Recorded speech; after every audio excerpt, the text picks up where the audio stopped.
Another chapter in a heated National League East rivalry. And this early in the season, it's still going to be awesome to watch the Phillies and the Braves face off down in Atlanta.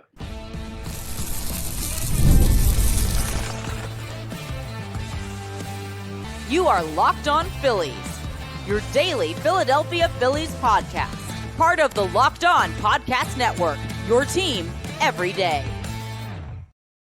Yes, this is a crossover episode of Locked On Phillies and Locked On Braves. I'm your host of Locked On Phillies, Connor Thomas, and I'm joined by Jake Mastroianni of Locked On Braves today. And we got ourselves an NL East showdown. Please make sure that you're rating and reviewing if you're listening to this in podcast form, checking us both out on our YouTube channels, hitting that subscribe button.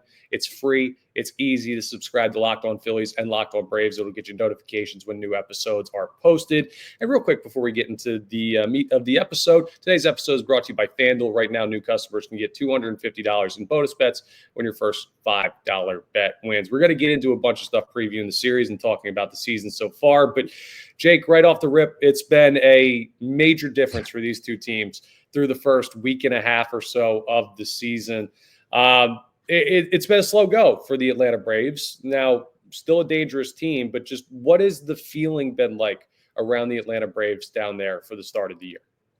Well, for the fan base, it's certainly been quite frustrating because it feels like a carryover from last year where the offense was so bad, and you could blame a lot of that on injuries. Well, they're presumably healthy to begin the season, and the offense has still been bad. Now, to put it in context, they started out the year in San Diego 4 games and then at LA for 3 games. 2 of the best teams in baseball that were playing out of their mind to begin the season. I know the Phillies cooled off the Dodgers a little bit this past weekend, but obviously 2 really good teams. You know how in college sports, football, baseball, basketball, whatever it is, you usually like to start out the year, get some cupcakes, kind of ease your way into the season. Braves didn't do that. They went out west and they played the Padres and the Dodgers. Now, that's an excuse. The Braves should be good enough to win at least one of those games out west. And all of those games were competitive, but that doesn't matter. You lost all 7 of them and you got yourself out to a bad start. You win 2, even just 3 games on that trip, and you feel like you're in much better shape. And a lot of Braves fans knew coming into the year, it was all about just surviving the month of April, with Strider hopefully coming back in mid-April, Acuna hopefully coming back at the beginning of May. And as tough as this schedule is to begin the season, Braves fans knew they were going to have to survive April, and they haven't. And the feelings, at least again from the fans, are pretty down. The players are trying to stay upbeat and positive, but they're human too. I can't imagine this is starting to become a little bit mental from them, like I said, because it does feel like offensively a little bit of carryover from the last season as well. Yeah, now what I'll tell you is the feeling, at least from me, I don't know what other Phillies fans are feeling right now, is if the Braves get momentum, I think there's still a lot of talent down there that you can be able to figure something out and get on. It's early. And you talked about starting cupcake schedule. The Phillies started in Washington against the Nationals. We know that they're not a very good team. Then they saw Colorado at Citizens Bank Park, and they very well could be the worst team in the National League this year. So the Phillies have kind of had an opposite. The Dodgers series win is awesome for the Phils, but really they played a competitive team 3 times this year. So while so many people want to put stock into, oh, well, the Braves record is what it is, and the Phillies have won 3 straight series, a week and a half worth of baseball is not the time to make grand proclamations. So this is still going to be an awesome series. I still expect it to be very competitive because these teams can't help but play each other competitively. But we're going to get into coming up in our next segment a little bit about the positives and negatives so far. I want to keep that to on the field because obviously there's been a lot of stuff going on with injuries and the suspension of Jurickson Profar off the field. What does that feeling do for the Braves? Like, depth is something that you guys have had in the past years. Do you still feel like this team has plenty of it? Not on the pitching side of things, and that's why the Ronaldo Lopez injury is big, because they don't know if they're going to get him back at all this year. And you were already coming into the season with Strider returning from injury, and look, we're all hopeful he's going to come back and be Spencer Strider, but that's a lot to ask for that guy. Schwellenbach looks great. Chris Sale, he's looked really good at times. He's made a couple of mistakes to some really good hitters, and they've made him pay for it, but he's been fine. I'm looking forward to seeing that matchup on Tuesday that I know we'll get into. But they did not. That was the one complaint that fans had this offseason, was that the front office didn't go out and do enough for the pitching depth, particularly in the starting rotation. You had Ian Anderson and Grant Holmes battling it out for those last final rotation spots. They end up just basically giving away Ian Anderson, giving up on that, promoting a guy in AJ Smith-Shawver who feels like he's been around for a while, Connor. He's just 22 years old, and he still has a lot to learn. And through 2 starts, he's just still not there yet. You can't count on him to give you 5 innings. They're counting on a guy in Grant Holmes who's going from a reliever to a starter to step in the rotation. It's just a big ask. And we all kind of knew during the offseason, you need to go out. And for me, it didn't have to be a top of the rotation guy. They just needed to find some sort of depth in the rotation to give them some insurance. And 1 week into the season, Lopez is out, and suddenly you got 3 guys in the rotation: AJ Smith-Shawver, Bryce Elder temporarily right now until Strider's back, and Grant Holmes. That you don't know that you're going to get 5 innings out of those guys every time they go out, and then that taxes your bullpen, which is much thinner than it was last year with the losses of AJ Minter in the back end and the injury to Joe Jimenez that they had in the offseason. Injuries are just following the Braves, even in the offseason. They lost Joe Jimenez in the middle of the winter. It's just they didn't do enough to go out and get pitching depth, and they're already being hurt by it early in the season. Yeah, it almost feels like you're caught in between, because when Strider and Acuna went down last year, you knew that they were done for the year. Like, you knew those guys were gone. And now these injuries, while they are longer term for the Braves, some of them are not, they're done for the year. So it's hard to go out and say we need to be aggressive to replace when you could get those guys back in June, July, August, September, and hopefully hang around until you get closer to full strength. That's why I'm not counting the Braves out. And we're going to talk about this more throughout the episode. Just the talent level is undeniable. When I looked at the initial probable starters, and now it changed a little bit because you guys got rained out in your previous series, but I saw Sale, I saw Schwellenbach, I saw Smith-Shawver, and I thought, wow, those are 3 damn good arms for a team that everyone's looking at their record. Now, obviously, it's going to be Grant Holmes on Game 2 day, so that will be on Wednesday. So it's not exactly those arms, but still, when you just look into the series that we're going to preview more in depth with our expectations later on, there's talent there. Now, the offense, what in the world has happened that you've got guys like Matt Olson and Michael Harris and Austin Riley, and these guys that you look at as premier hitters in the game of baseball, struggling so much? Matt Olson is crazy. He's got to be one of the unluckiest hitters in the game right now. He is actually really good at the plate. He is crushing the baseball. He's just not getting rewarded for it. He's getting on base, but he's really the only one in the lineup that's really been swinging a good bat. Outside of that, Austin Riley looks completely lost in between. I broke this down on a podcast I did Sunday where I did a deep dive into really the swing decisions for the Braves early on. They got a new hitting coach in the offseason. And it looks like they're trying to change their approach. They've been one of the more aggressive swinging teams in all of baseball for years now. And that approach has worked. But I think you started to see teams kind of adjust to that. And, early in counts, throwing a lot of balls out of the strike zone, getting them to chase and playing on that aggressive approach. And when you look at the data so far early this season, you've seen them be more patient at the plate. And they've drawn more walks out of that. They've gone deeper into at-bats, which is a good thing. But the problem is early on is that there's still a pitch recognition issue because they're still chasing as many pitches as they were, and they're now swinging at less pitches inside of the zone. So yes, they're being less aggressive. They're taking pitches. They're working deeper counts, but they're still swinging at the wrong pitches. They're still chasing balls out of the zone and not swinging enough at pitches in the zone. So maybe there's they're caught in between with this new approach from the new hitting coach that they have. And I think once they can figure that out, I think this offense is going to, get going and take off like it's capable of. But right now, just a lot of hitters seem to be kind of stuck in between. Yeah, and that's why it's so weird to make huge determinations on the season so far. The Phillies have one of, if not still, the lowest chase rate in Major League Baseball. And we know that them chasing pitches outside of the strike zone has killed them the past couple of years. So is 9 games enough to say for the Philadelphia Phillies, they're done swinging outside of the strike zone? Their approach is ironclad. They're going to do this all year? No, we've seen them had good stretches and then collapse. And the Braves have had rough stretches and then get hot and win a World Series. Now, that feels further and further in the past as years go on. But still, to say that the book is out on either of these teams in a positive or negative way where we're at in the season is too early. Now, the injuries are obviously concerning for Atlanta, and the Phillies so far have been lucky with early season injuries. They have been minor. But the other thing that you got to remember, when these two teams match up, it is always, they know each other so well. The rosters have changed minimally when you look at these star players. Now, who's available is another story, but they've seen each other a bunch. That's why this is still going to be a very competitive series, I think, because I think you guys, the Braves, are looking at an opportunity to say, hey, this team's won 3 straight series. If we can knock them off at our place, maybe that's the spark that starts the engine of this early season. And the Phillies are saying, hey, we could put a team out that everyone was picking to, or some people were picking to win the division this year. So as much as the record says these teams aren't even right now, it's early, and the talent level will always make the Braves a dangerous team. So coming up, we're going to talk about the biggest positives and negatives so far this season. Obviously, with everything going on with the suspension of Jurickson Profar and injuries to guys for Atlanta, we're going to just look at on-the-field stuff because no doubt losing your number one outfield acquisition or number one free agency acquisition would be one of the big ones. But we're focused on the upcoming series, and we got some great stuff with Jake Mastroianni of Locked On Braves. So we're going to talk about that coming up as we continue today's episode. All right, but first, let's talk about our friends over at FanDuel.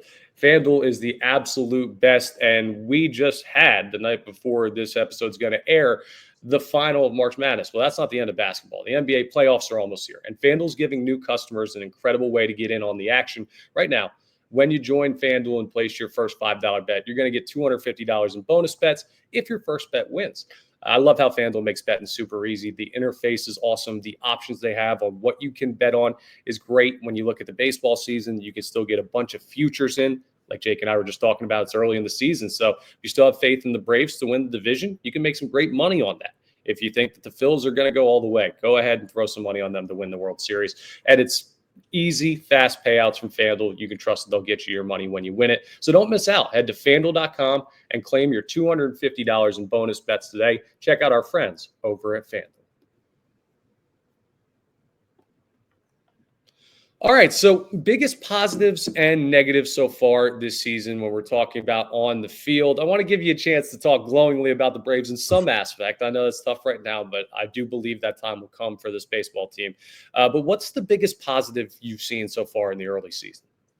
I mean, I think the clear positive, and maybe the only positive that I can think of right now is Spencer Schwellenbach. He has been everything that we saw last year, and maybe even a little bit more so far early in this season. I mean, he has just been absolutely incredible for the Atlanta Braves. Hasn't allowed an earned run yet, and just continues to get better. I mean, it's a kid that's still learning how to pitch, and he's just been able to dial it in. And the Braves have needed it.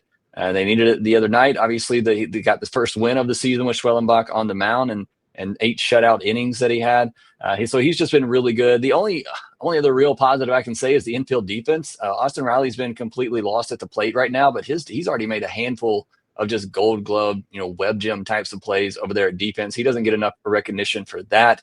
But the infield defense has been great. Matt Olson won a Gold Glove last year. He's been over there picking up everything. So that's been one positive. Drake Baldwin, the rookie coming up, is starting in place of Sean Murphy. Again, another hitter that had some good at-bats. He's had some good swings. He just hasn't gotten the results yet. I think he's been pretty impressive for a rookie hitter, also having to handle catching duties. I thought he's had a really good approach. And like I said, a lot of good swings. He's just missed 2 or 3 home runs. So I thought he's had some good swings as well. That's awesome for you guys to have those bright spots, and that's what's dangerous about this team when you guys do get healthier, because anyone that thinks the Braves are a one and whatever team for the month of April is crazy. So it'll come around, and I worry that some of the big guys, well, they might see pitching that they're used to, and next thing you know, all of a sudden Matt Olson's rolling, Austin Riley's rolling, a couple of big home runs, which has been a problem for Philadelphia Phillies starting pitching so far this year. But my biggest positive has to be the starting rotation for the Fightins, because even though the home run has killed them a little bit, Jesus Luzardo looks amazing. Yeah. Zach Wheeler. You look at a guy like Christopher Sanchez, and he's been not as advertised because he was one of these trendy, like dark horse Cy Young picks that always pops up in spring training. He's been okay so far. We'll see if he makes it to the ceiling that a lot of national reporters were talking about him potentially having. But this rotation's nasty, and that's what the Phillies have built their success on so far this season. The offense has had some games where they've been quiet, and the Phillies rotation has kept them in it. Now, that plays against Washington and Colorado a lot better than it plays against the Dodgers. And I think still this Braves roster with some good arms coming at us this series. So the rotation is going to have to be really good for the Phillies pretty much all year long, because we know how boom or bust this lineup is. But that's why I think this is going to be like, we get Chris Sale taking the mound and facing off against Zach Wheeler. How awesome is that Yeah. showdown going to be? Like, anyone who looks at that and says, well, these two teams, they're not competitive with one another, I don't know what you're seeing. So this is a very exciting series in a lot of ways, even if you just like take the record out of it. But the negatives, I know you got a lot to pick from. The Phillies surprisingly have a couple. There were people unbelievable. I do Sports Talk Radio on a morning show here in Philly, and we had people calling into our show and our midday show today with more like negatives than positives from taking 2 or 3 from the unbeatable Dodgers. So this fan base is on edge too. So we'll get into the Phil's negatives, which are also pitching related. But what's the number one thing that's driving you insane about this Braves team when it comes to on the field? Yeah, I mean, it's obviously the offense. I know we talked a lot about it, but just it's real, and it's kind of been the same thing for years now. Even when the offenses have been good, it's just the inability to do the small things. I think they started like 1 for 36 with runners in scoring position. It's just they don't have a good approach at the plate to do the little things. I know the Phillies lineup is built kind of similar. It's a lot for power, but they have the Bryson Stotts and stuff in that lineup that can do some of those small things for him, put the ball in play, work at bats, take walks. The Braves just don't have a lot of that. They are built to do one thing, and that is hit home runs. And when this team cannot hit home runs, they really struggle to score. And when you're facing pitching staffs like the Padres, like the Dodgers, like the Phillies, who also have really good bullpens, at least in the Padres and Dodgers, and maybe you got some bad things there for the Phillies, although I think they got a lot of good arms out there. But when you're facing those types of pitching staffs, you're not going to get a lot of home runs, and you have to find other ways to manufacture. And they've had plenty of base runners, plenty of opportunities. They're just not coming through.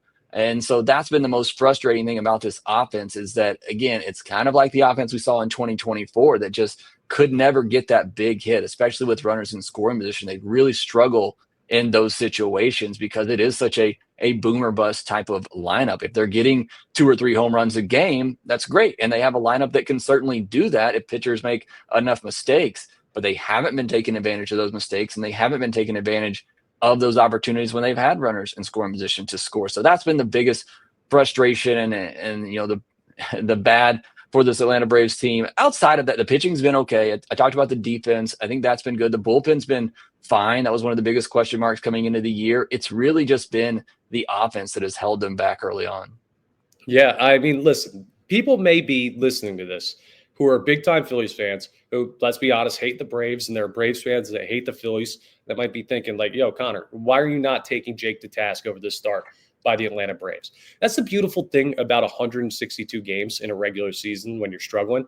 Like, the back of the baseball card for these guys has so many data points that say like Matt Olson's going to be good. Austin Riley's going to be good. When you get Ronald Acuna back, he's going to be really, really like MVP level good. You have enough numbers to believe it'll all come out in the wash. This is just kind of that point in the season where a fan base may need to operate on faith a little bit. And I'm not asking people to do that with the Phillies' biggest negative, which is Jordan Romano, but maybe we should.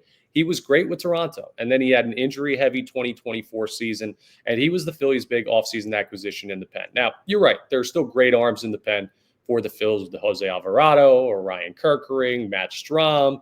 But when Ranger Suarez went down and Matt Strahm was potentially going to miss opening day, Taijuan Walker, who shouldn't even be on this baseball team, even though he had a nice start in his first appearance of the year, was going to be in the bullpen. That's how starved this team is for righty reliever depth. And that's why Jordan Romano's situation was so important to have go successfully for the Phils. He has been near unusable out of the pen so far. So my hope is in this series, there's a situation where preferably the Phils are blowing the Braves out. But if the Braves are blowing the Phils out, get him some work in like a 5th or 6th inning where a game isn't in a high leverage spot. But that's my biggest worry is your number one right-handed reliever is like 22 years old right now in Ryan Kerkering. And the guy that you made your big offseason acquisition in the bullpen seems near unusable in Jordan Romano. So if Braves fans are feeling nervous about a game in this series and you see number 68 come trotting out of the Philadelphia Phillies bullpen, trust me, you have a chance because he's made everything interesting this year. But the big draw of this series is going to be the starting pitching. You've got a monster matchup coming your way in game 1 with Zach Wheeler and Chris Sale. And frankly, this is still a matchup of two teams that are next level talents when everything's going their way. So coming up next, we're going to talk about expectations for the series, what a successful series would be. And we're just going to nerd out over watching the Cy Young winner and the Cy Young runner-up take the bump against each other, because this is a special, special baseball opportunity that we get early on in the season, being Phillies and Braves fans. So we'll talk about the series more in depth coming up as we wrap up today's episode of Locked On Phillies. And of course, Locked On Braves on the crossover. Now, I know that Bryce Harper is a guy who partnered with this next company we're going to talk about, but everybody can use it. Braves fans can use it. Braves players can use it. Just Ingredients is perfect for getting you set up with the supplements that you need to get in great shape, to fuel your body. Quality matters, and that's why Just Ingredients is changing the game with clean, high-quality products designed to support better health and peak performance. Just Ingredients offers an NSF-certified line of protein powder, electrolytes, pre-workout, creatine, all rigorously tested to ensure they're free from substances banned by major athletic organizations. Just Ingredients, of course, has partnered, like we were talking about, with two-time MVP Bryce Harper, who trusts their NSF-certified line to fuel his training and recovery. So go ahead and check it out. It's good enough for Harper. I mean, it's good enough for everybody. And I use it every day after my workouts. I got a big thing that they set us a protein powder up in my cabinet. Tastes great, works great. I can't recommend this stuff enough. So you got to go ahead and check out Just Ingredients. And I love that they prioritize wholesome, nourishing ingredients without the artificial junk. It's tougher and tougher these days to find products that don't have all of this artificial crap in it. Well, Just Ingredients is not like that. They've got everything you need from an energy boost or recovering after a workout with their grass-fed whey protein and pre-workout. They deliver real results. So visit justingredients.us and use code LOCKEDONMLB for 20% off. And for more wellness tips, you can follow at just.ingredients on Instagram. Go ahead and check out our friends over at Just Ingredients. All right, so the series that we were expecting to be maybe a little bit bigger on paper than it is at this time as we sit on the eve of it, or you will when you're listening to this. We're obviously recording it on Monday, Jake, but getting a jump on what's going to be a busy week for the Phil's Braves. I guess the number one thing that you've got to be looking for and where we have to start is Sale, Wheeler, matchup of the Cy Young winner and the Cy Young runner-up from last year. What has Chris Sale been looking like so far for the Braves in his follow-up to an outstanding year? Yeah, he's looked okay. It's really just been a couple of mistakes that he's made that have really ruined his line. His last game out against the Dodgers, he looked like Cy Young Chris Sale through 5 innings. It was kind of a long top half of the 6th inning. He comes out for the bottom of the 6th, and he leaves a slider just up a little bit for Ohtani to get his arms to and pull one into right field for a hit. And then he leaves a slider middle for Mookie Betts, and he hits it over the fence for a 2-run home run. But he was looking, like the Chris Sale we saw all of last year up until that point. In the first game of the season, he has trouble in the first inning sometimes. Even last year, if he got into any trouble, it was in that first inning. And that was the case on opening day. He got into a little trouble in the beginning against the Padres, and it was kind of a similar pitch that Ohtani beat him with. It's a slider that was down off the plate away. Jackson Merrill, who was just completely on fire in that series, poked the bat, put the bat on it, just threw it out into center field for a weak little single that drove in 2 runs. But outside of really those 3 pitches, he's been Chris Sale. It's just he has given up 3 runs in his first 2 starts, so he hasn't quite been as dominant. And the Braves are going to need that in this start against the Phillies with the way the offense has been and going up against Zach Wheeler. They're going to need the Cy Young level of Chris Sale to give them 6-7 innings of 1-2 earned or less. Yeah, I'm going to talk about this deeper in the next episode of Locked On Phillies as like another segment after reacting to game 1 of this series. But the Phil's offense has a sneaky little problem that I don't know that people are seeing. And I'm not saying you shouldn't be excited, Phillies fans, about a 7-2 start and beating the Dodgers in a series, but they have not been scoring off starters. And through the first 2 series, it was like very, very noticeable. They had scored, I think, 24 total runs, and only 2 of them had come off of starters. And then in the Dodgers series, you got a little bit more there. But when I look at their series ender against Tyler Glasnow, they scored 6 runs in the 3rd inning. A lot of that came because you're looking at a guy, it started raining a little bit. He couldn't get a grip on the baseball. He couldn't get his shoes clean. The next thing you know, walks the bases loaded. Next thing you know, grand slam Nick Castellanos. If he doesn't implode, they were not seeing him well. And they haven't seen starters well all year. I wonder when teams are going to make the adjustment facing this Philadelphia Phillies offense, they're chasing less, but that allows them to be, or forces them to be, I should say, less aggressive in the zone, which is what we saw on opening day when Mackenzie Gore struck out 13. He was just going right after the strike zone. Shadows may have helped, but if I'm the Braves pitching staff, I'm looking to attack this lineup and say, hey, the only way that they've been really crushing teams is when you load the bases via walks or put people on with 390s. So as good as the Phillies offense might look on paper, I do have this sneaking suspicion that them trying to be a little bit more conservative can lead to pitchers who are aggressive, like a Chris Sale, going after the strike zone early and having real success against this lineup. So that's something to watch. Now, Zach Wheeler's been outstanding, so he'll be able to keep the Phils in this game. He's been as advertised. I think it would be only fair in the great year that he had last year for him to get the Cy Young this year, since Chris Sale has his from last season, but we got a long way to go on that. That's an awesome pitching matchup. The rest of the series, you're kind of seeing a bounce back and forth. Of course, you got Holmes going in game 2. The Philadelphia Phillies, after Zach Wheeler, are going to go with Jesus Luzardo in game 3, but Taijuan Walker in game 2. So I just don't even – Taijuan Walker's a weird thing too, because he's a guy that he should not be on this team, and he goes out and gives up 0 earned runs in 6 innings worth of work. That to me says he's about to implode his next start because Icarus flew too close to the sun type of thing. I wonder what a successful series for the Braves is in this series. Do you look at it as we need to take 2 out of 3, we got to make headway, or is it just win a game, keep your head semi above water, move on to a more beatable opponent? It's weird to say because I think it's kind of all of it. Obviously, I'm kind of with you. I feel like this Braves team will turn it around at some point. They've obviously gotten off to a slow start, and I feel like they will get going. But you have dug yourself a pretty big hole with a 1-8 start. At some point, you can't have these victories where, oh, we were really competitive with the Padres and Dodgers. We were one swing away from winning, 3 or 4 of those games. You have to start winning some of these games. So in that regard, yes, a successful series would be getting at least a series win.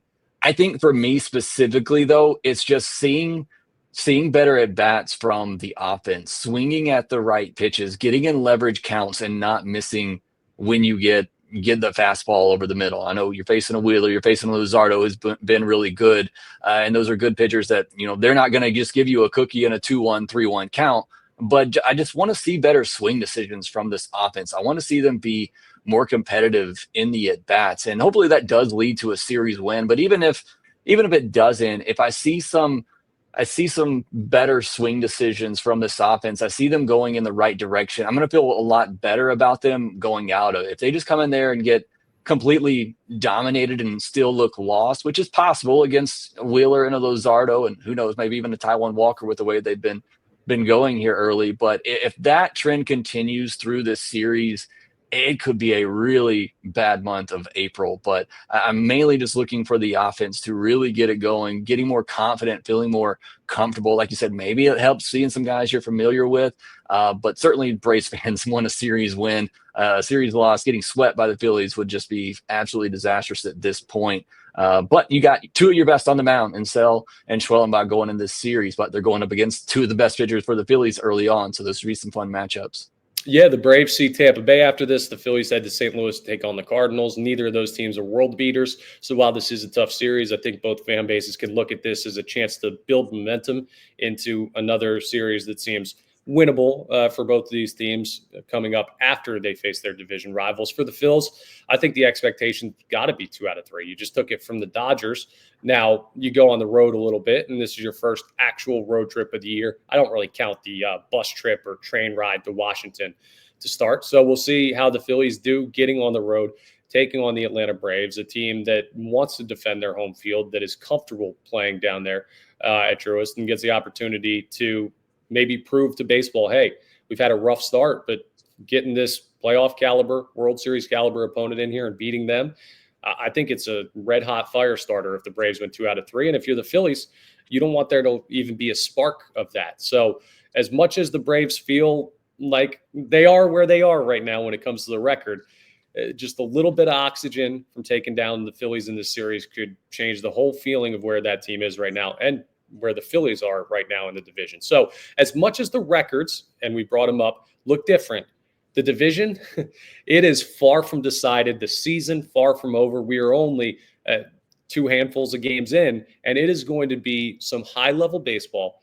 down in Atlanta over the weekend that you're not going to want to miss, and you're not going to want to miss Locked On Braves and Locked On Phillies as we continue to individually break down what goes on in this series. So, Jake, why don't you tell the folks on Locked On Phillies, like, you don't care where the views come from. If Phillies fans want to go to Locked On Braves and just like revel in the start to the season, still get Jake paid, get him the views. He deserves it. He's great. Tell him where they can find your stuff.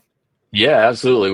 We love it. We had a lot of Dodgers fans come in the chat section there in that series, so we're all for it. It's certainly fine. Helps me out a ton. But you can check us out on YouTube at Locked On Braves, on X at @LockedOn_Braves. Check out the postcast as well. Me and Lindsey Crosby doing the postcast live after every game. So go over there and check that out. It's a lot of fun. So I appreciate you having me on, Connor. Looking forward to this series. Should be a fun one and a momentous one, I think, as well. If the Phillies were able to kick the Braves while they're down, it just kind of furthers that trend for the Braves. But the Braves are, like you said, able to find a way to win the series and go on the road against Tampa and Toronto. Maybe they get on a roll. So it's early, but this seems like a pretty big series for which direction either of these teams could go.